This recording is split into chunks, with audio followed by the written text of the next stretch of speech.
Perkenalkan, nama saya Elizabeth Cynthia Armenita dengan NIM 202314008. Pada penugasan ujian akhir semester mata kuliah Teori Keadilan, saya memilih topik Hukum dan Ketidakadilan. Berdasarkan topik hukum dan ketidakadilan, saya memilih kasus karhutla di Sintang. Beberapa tahun lalu terjadi karhutla berskala besar.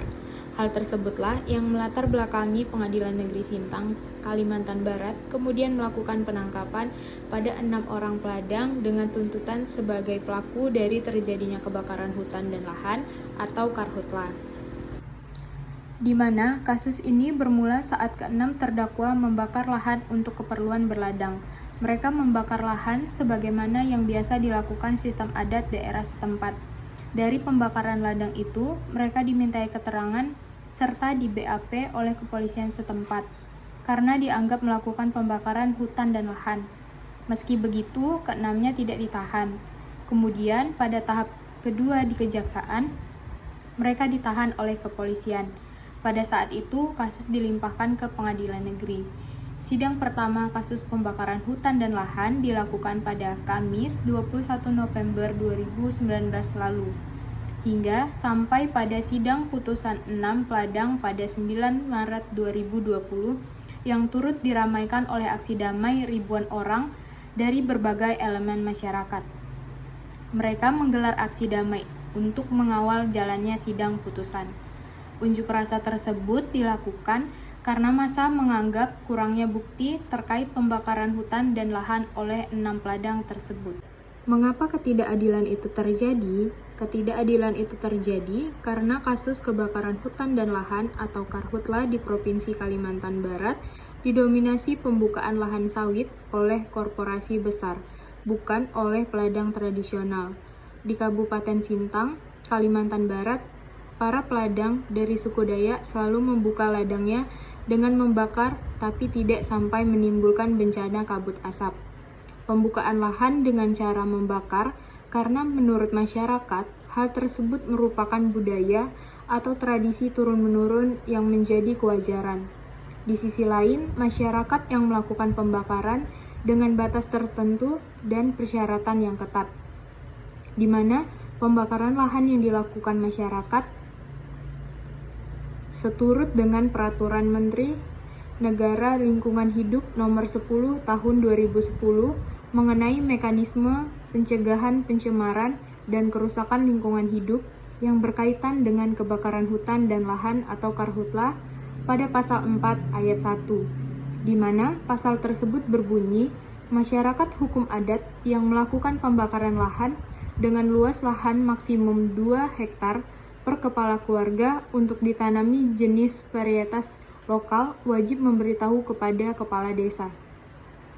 Selain membuka lahan dengan cara membakar merupakan tradisi, berladang atau bercocok tanam tradisional dengan sistem menebas dan menebang serta membakar yang bertujuan untuk meningkatkan kesuburan tanah dataran tinggi.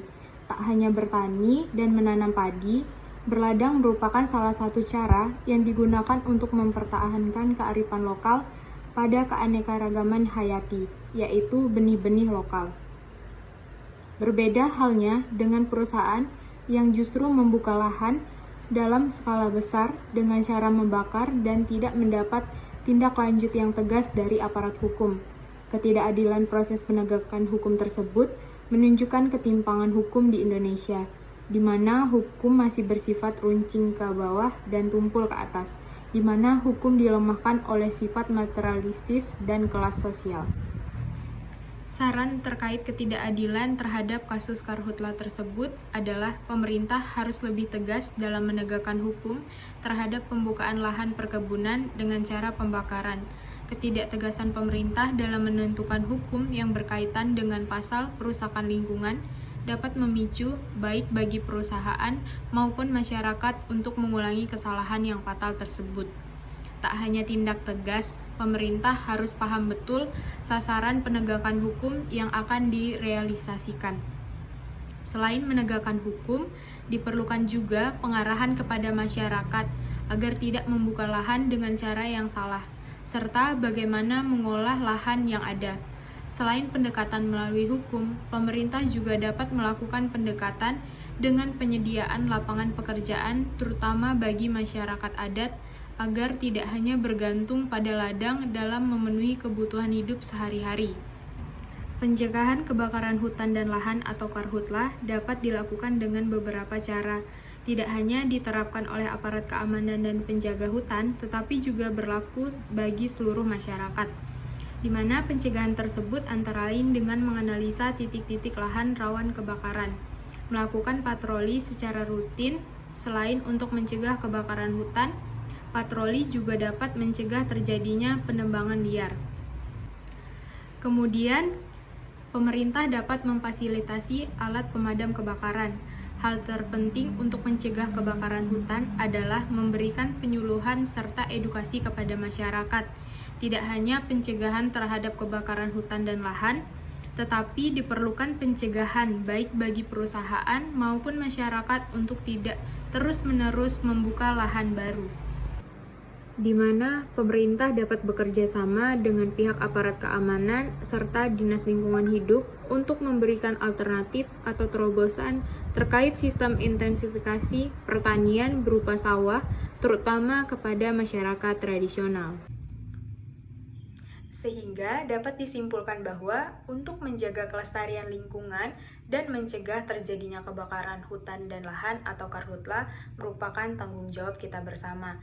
Dengan demikian, hukum haruslah adil, di mana hukum harus menegakkan keadilan tanpa berpihak kepada pihak manapun, baik dari korporasi besar atau perusahaan maupun masyarakat adat ketika melanggar peraturan serta undang-undang yang telah ditetapkan. Dengan demikian, kita dapat meminimalisir berbagai dampak buruk yang ditimbulkan dari kebakaran hutan berskala besar yang pernah terjadi sebelumnya. Demikian pemaparan yang dapat saya sampaikan. Kurang dan lebihnya saya mohon maaf. Sekian dan terima kasih.